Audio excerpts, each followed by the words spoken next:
Hey guys, we are now at the Zhiyun booth and we have here the Smooth Q2, so just to show you the logo here. So this is a nice phone gimbal, but a lot of people have been asking, can you put a GoPro on here? So I especially brought the adapter for it to put a GoPro on it.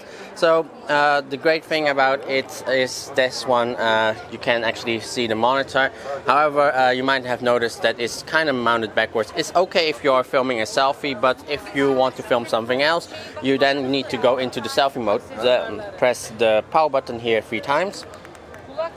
So now I can film something else and actually see the screen. However, the one thing is when you do this, you can't really use the vortex mode. However, that is not a big issue for me. Personally, I find like you could just use the pen follow if you want to do that rotation shot, and pretty much any other mode works quite well.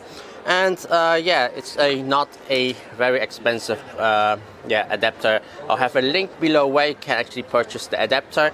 And yeah, if you are basically thinking just want to use it for the GoPro and for your phone, the Q2 is really good. And if you want to have something a bit bigger, the Crane M2 is more advisable. So that was mainly it here at the Zhiyun booth. If you have any questions, please comment below. And if you want to see more upcoming videos like this, please hit that subscribe button here below, and I'll see you next time. Bye bye.